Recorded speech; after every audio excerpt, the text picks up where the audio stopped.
Melvin, bonjour. Vous avez 21 ans, vous êtes à la recherche d'un emploi durable d'ouvrier d'exécution dans une entreprise du bâtiment ariégeoise ou audoise. Vous avez 2 ans d'expérience professionnelle à ce poste chez Pays d'Olme Bâtiment, à Lavelanet, et vous êtes mobile.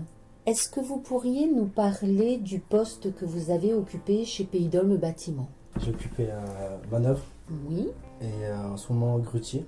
D'accord, donc vous êtes grutier depuis plus de 6 mois. C'est ça. Est-ce que vous pouvez nous dire quels sont les points de vigilance à maîtriser et les contraintes liées à la commande d'une grue? Avec l'autorisation de conduite de l'employeur, de ne pas passer une charge sous les collègues, avoir le port du casque, regarder l'objet qui est soulevé et pas tourner en regardant arrière surtout. Il faut être aussi attentif. Quand la grue sonne rouge, il y a l'interdiction de toucher la grue.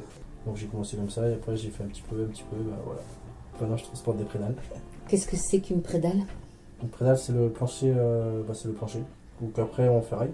Vous pouvez nous parler de la grue que vous conduisez? C'est une grue électrique, Oui. un télécommande.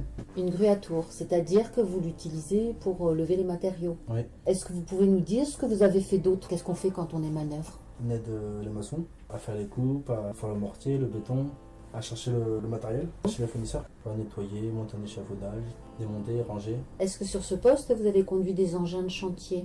Alors, on conduit le petit Manitou, le gros Manitou, le dumper, il y a la grue aussi. Est-ce que vous pouvez me dire comment s'est passée votre intégration dans l'entreprise et dans les équipes? Ça a été.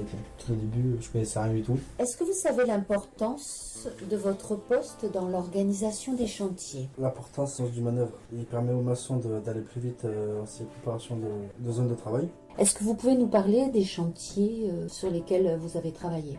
PHJH, à Foix, Cadirac, Saverdin et Pamiers. C'est les gros chantiers où j'ai travaillé. Est-ce que vous savez quelles sont les qualités nécessaires pour votre métier? Les qualités nécessaires, une bonne volonté, être réactive aux ordres donnés et une bonne condition physique. Est-ce qu'il est possible de continuer à se former en travaillant? Ah oui, à force de travailler avec la grue et n'importe quel engin, on devient plus doux avec elle. On sait vraiment plus de choses. La vitesse où il faut aller, il ne faut pas aller, il faut faire attention. Nous avons vu des images de votre intervention sur un chantier de construction. Vous conduisez une grue avec télécommande, mais vous savez également sécuriser, approvisionner, nettoyer des chantiers. Ouais. Vous fabriquez les mortiers, vous savez ferrailler, vous découpez des éléments en bois, fer et des blocs. Ouais. Vous conduisez des engins de chantier. Ouais. Maintenant, nous allons parler aussi de votre CAP peinture. Qu'est-ce que vous savez faire dans ce domaine? Je sais faire des travaux d'après, consiste à protéger les surfaces, les sols, les meubles et tout. Enduire, poncer et peindre. Qu'est-ce que vous pouvez me dire des règles de sécurité? Avoir les protections, les EPI par an.